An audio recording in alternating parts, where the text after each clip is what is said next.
8월 21일 토요일 아침입니다. 오늘은 잠언 15장 5절 말씀부터 7절까지 보도록 하겠습니다. 잠언 15장 5절, 6절, 7절 말씀 읽겠습니다. 아비의 훈계를 업신여기는 자는 미련한 자요, 경계를 받는 자는 슬기를 얻을 자니라. 의인의 집에는 많은 보물이 있어도 악인의 소득은 고통이 되느니라. 지혜로운 자의 입술은 지식을 전파하여도 미련한 자의 마음은 정함이 없느니라. 아멘. 자, 5절 말씀 보면 아비의 훈계를 업신여기는 자는 미련한 자요, 경계를 받는 자는 슬기를 얻을 자니라. 이렇게 했죠. 왜 어렸을 때부터 참 많이 들었죠. 부모 말씀 잘 들어라. 부모 말 잘 들어서 잘못되는 것 하나도 없다. 근데 그때는 왜 그렇게 안 들었는지 모르겠어요. 돌아보면 참 후회되는 일이 참 많죠. 부모가 다 자식 잘 되라고 하는 말인데 왜 내가 더 똑똑해 보이고 내가 더 많이 알아 보이는지, 내 생각이 옳다고 생각했는지, 참 그런 것들이 참 많이 후회되죠. 오늘 본문에서 솔로몬은 미련함과 지혜로움이 전적으로 부모의 훈계, 아비의 훈계를 수용하느냐 그렇지 않느냐에 달려있다 하는 거. 인생이 거기에 달려있다는 거예요. 자녀의 입장에서 보다 오랜 인생의 경륜을 통해서 깨닫게 된 인생의 경험과 교훈 자체가 그게 굉장한 거잖아요. 경험으로 얻은 지식. 그러니까 그런 아버지가 주는 교훈을 무조건 외면하고 무시하지 말라는 거예요. 그걸 잘 받아서 자신을 한번 되돌아보는 것이 인생의 참 지혜를 얻는 길이라 하는 것이죠. 또 왜 그걸 그렇게 거부하는지, 그것도 자존심인지 모르겠어요. 자식이 부모 말을 듣는 것, 자기 뜻을 굽히는 것, 그걸 자존심이라고 합니까? 말도 안 되는 얘기죠. 저도 이제 나이가 들어서 자식이 있으니까 그런 얘기를 해요. 왜 아빠가 얘기한 게 다 옳지 않냐. 그리고 돌아서서 저 혼자 생각해보면 나도 다 듣지 않았지. 그 전철을 밟는 거죠. 여러분, 세상에서도 어떤 한 분야에서 성공하기 위한 원칙에는 그 분야에 성공한 사람과 실패한 사람을 만나서 그들의 허심탄회한 이야기를 듣고 교훈을 삼으라는 말이 있어요. 그렇잖아요. 이게 다른 어떤 것보다 중요한 원칙이라고 생각이 됩니다. 왜냐하면 그 분야에서 성공했다는 말을 들을 정도의 사람이라면 다른 사람들과는 뭔가 다른 그만의 노하우의 원칙이 있기 때문이에요. 뿐만 아니고 그 분야에서 실패한 사람은 자신이 왜 실패했는지에 대한 분명한 교훈을 또 가지고 있잖아요. 그렇기 때문에 이들의 이야기에 주의를 기울인다면 비록 초보자일지라도 그가 겪어야 할 시행착오 정도는 충분히 줄일 수 있을 것이다 하는 거죠. 길이 짧아지는 것이죠. 부모의 말씀은 더더욱 큰 거죠. 부모가 인생의 성공자든 실패자든 사실 상관이 없어요. 많이 배웠든 배우지 못했든 간에 그들에게는 나름대로 인생에 대한 분명한 원칙과 지혜가 있단 말이에요. 실패자에게는 실패자의 교훈이라는 것이 있고 성공자에게는 성공자의 교훈이 있다는 거예요. 문제는 것을 잘 지혜롭게 가려서 배워야 되겠죠. 보면 나는 저렇게 안 살 거야. 그런 얘기 많이 하거든요. 나는 아버지같이 안 살 거야. 근데 그렇게 살아요. 그러니까 참 그게 아이러니죠. 그 담는 것들이 있단 말이에요. 그걸 잘 분별해서 담지 말아야 할 것은 끊어버려야 되죠. 그걸 교훈으로 삼을 수 있어야 되죠. 참 좋은 게 최소한 한 가지는 있습니다. 그건 내가 카피를 해서 따라가야 된다 하는 것이죠. 그렇기 때문에 우리가 부모님의 교훈을 무시하거나 무가치하게 여기지 않고 인생의 값진 교훈으로 여긴다면 분명 인생에서 겪어야 할 수많은 시행착오를 줄일 수가 있고 적어도 부모의 세대보다는 훌륭한 삶을 살아갈 수 있을 것이다 하는 것이죠. 이런 말도 해요. 젊은 세대들의 생각이 나름대로 새롭고 참신하다는 거죠. 그래요. 그렇겠죠. 그럴 수는 있지만 한편으로 위험할 수도 있는 거예요. 또 편협할 수도 있고 일천 얇은 거예요. 얇은 지식들. 물론 구세대가 다 옳고 신세대는 다 틀렸다거나 그 반대라는 말은 아니에요. 하지만 인생의 경륜과 경험에서 우러난 수많은 지혜의 교훈을 무시하고 폄하한다면 결코 어떤 세대라 할지라도 올바른 성장을 할 수가 없을 것이에요. 자기들도 구세대가 되거든요. 그러다가 우왕좌왕하게 되는 거예요. 그게 정치하는 세대예요. 금방 뒤처집니다. 그러므로 여러분, 부모와 이전 세대의 교훈과 훈계에 귀 기울이고 그 교훈을 인생의 중요한 교훈으로 받아서 지혜롭고 슬기로운 삶을 살아가는 성도가 되시길 바랍니다. 우리 아이들에게 잠언을 읽히라 하는 말씀이 이 중에 하나가 여기 있는 거예요. 자, 이제 6절을 보면 의인의 집에는 많은 보물이 있어도 악인의 소득은 고통이 된다 그랬어요. 보물과 소득을 지금 대꾸를 이루고 있죠. 보물과 소득이 유사한 단어 같지만 사실은 동의어라고는 할 수 없어요. 뒤의 소득은 재물을 가리키거든요. 앞에 보물은 재물을 가리킬 수도 있지만 더 광범위하고 포괄적인 의미를 담고 있었죠. 만약 보물을 그냥 재물로 똑같이 본다면 전반부는 의인의 집엔 많은 재물이 있다라는 의미가 될 거예요. 즉 하나님께서는 의인에게 많은 재물을 허락하신다. 이런 말이잖아요. 결과적으로. 그렇습니까? 그런데 현실은 그러냐는 거예요.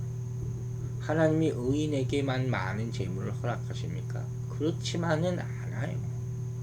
물론 의인 중에 많은 재물을 가진 사람도 있지요. 다윗이나 솔로몬은 하나님의 축복으로 많은 재물을 얻었죠. 세상에서 가장 부자라고 할 수 있죠.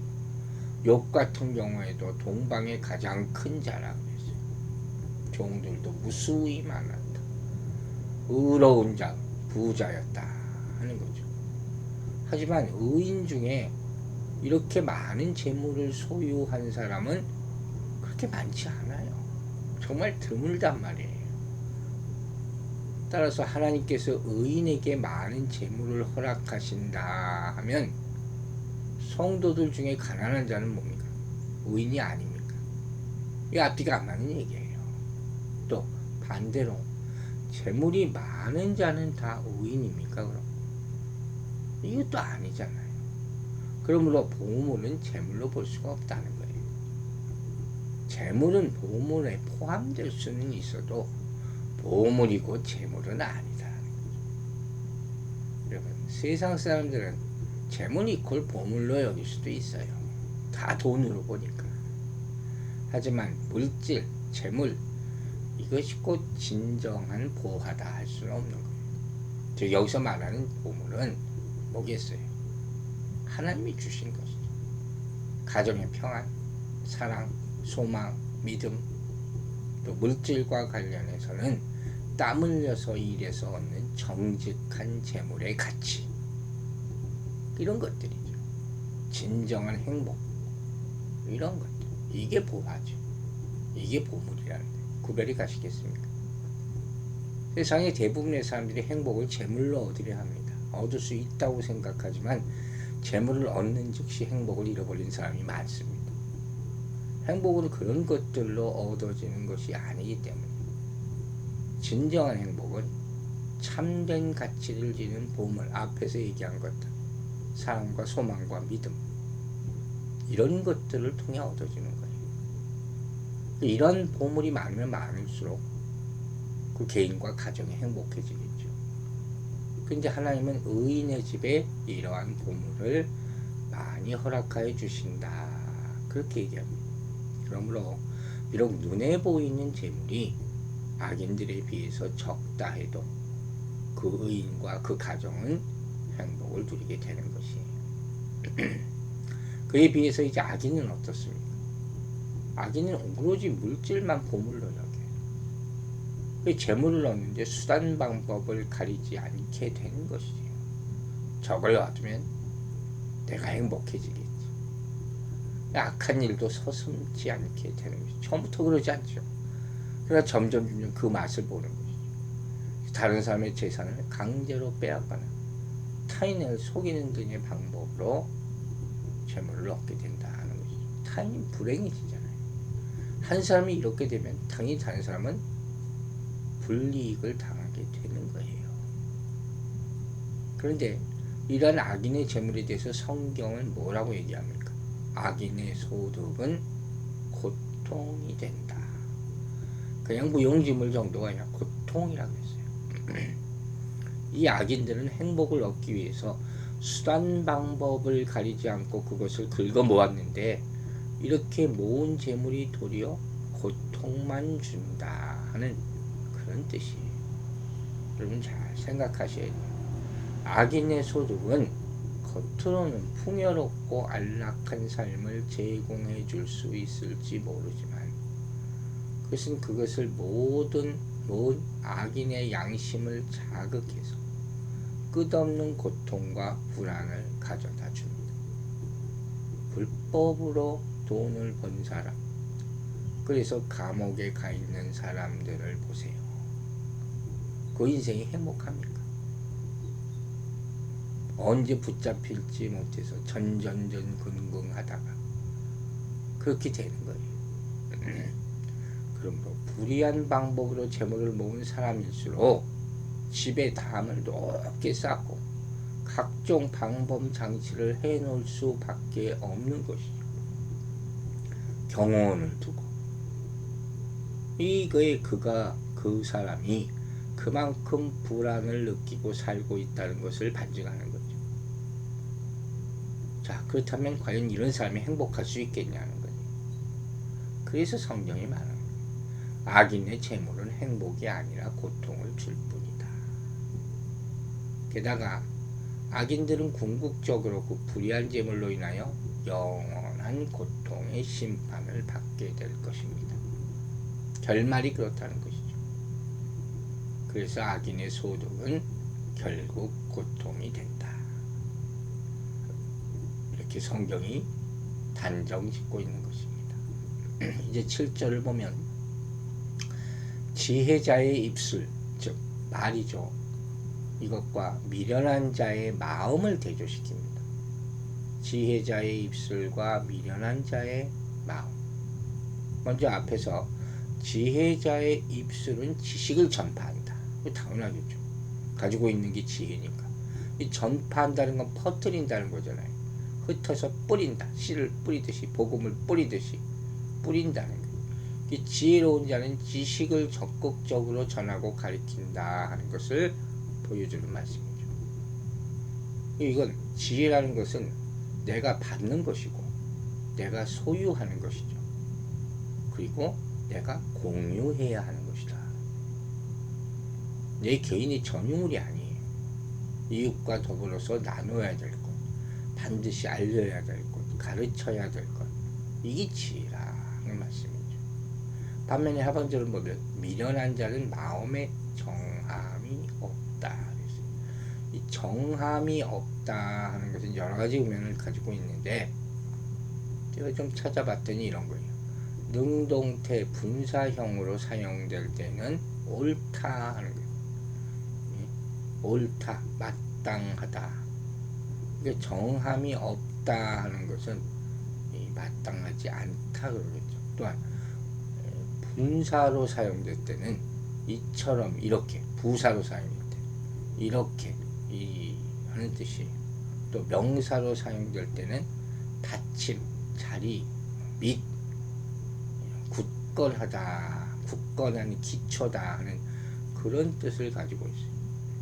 대부분 영어 성경, 킹제임스나 뭐 NIV나 NASB 성경을 보면 부사로 해석을 했어요.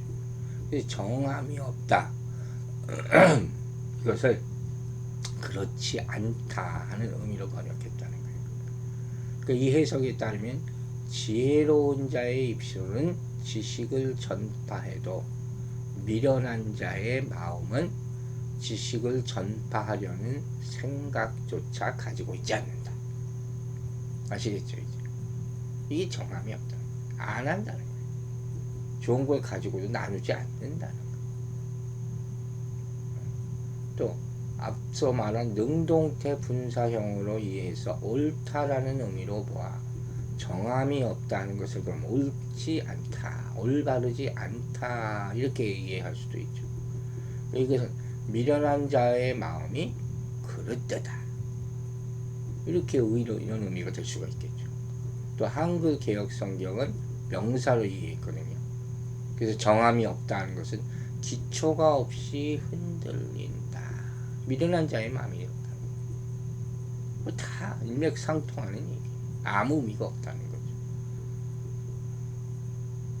그래서 지혜로운 자가 지식을 전파할 수 있는 까닭은 하반절에서 암시되듯이 그 마음에 정함이 있기 때문이고, 하반절에서 미련한 자가 마음에 정함이 없기 때문에 상반절에서 말하는 것처럼 결국 미련한 자는 지식을 전파하지 못한다 하는 것이죠. 여러분, 우리는 하나님께 받은 지혜가 있습니다. 우리가 읽고 있는 이 잠언 바로 지혜서입니다. 마음에 받으셨습니까? 그걸 잘 소화하시고 반드시 다른 사람들과 나누게 되기를 주의 이름으로 축원합니다. 기도하겠습니다. 하나님 아버지, 한 주간의 삶 가운데도 우리와 함께 하셨음을 감사드립니다. 우리에게 부모로부터 받은 좋은 교훈들이 있고 또 하나님께서 주신 귀한 말씀들이 있습니다. 그것을 잘 받아 지키게 우리의 믿음을 굳건하게 하여 주시옵소서. 우리가 뭘 알면 알겠습니까? 항상 우리 믿음의 선진들이 우리에게 남긴 아름다운 모습들과 하나님께서 주신 완전한 교훈들만이 우리의 인생을 바르게 또 흥하게 만들 수 있을 줄로 믿사오니 항상 말씀이 거울이 돼서 살아가게 하고 지키게 하여 주시옵소서. 그리하여 종국에 가서 주님 만날 때 칭찬받는 우리들의 모습이 되게 하여 주시옵소서. 아버지, 세상이 참 여러가지 재해로 말미암아 힘든 상황 가운데 있습니다. 뉴욕에도 또 많은 바람이 불 것으로 예상하고 있습니다. 비도 온다고 합니다. 이런 어려운 환경 가운데서 우리 이 모든 것을 지켜주시기를 간절히 기도합니다. 특별히 내일 거룩한 주일을 맞아 우리 성도들 어디 있든지 한 사람 한 사람 눈동자와 같이 지켜주시고 모든 상황을 안전하게 보호해 주시며 믿음을 지키며 내일을 생각하며 오늘 하루를 주의 말씀과 함께 살아갈 수 있도록 축복하여 주시옵소서. 가정과 사업과 또 자녀들을 하나님께서 보호해 주실 줄로 믿고 바라며 예수 그리스도의 이름으로 기도했습니다.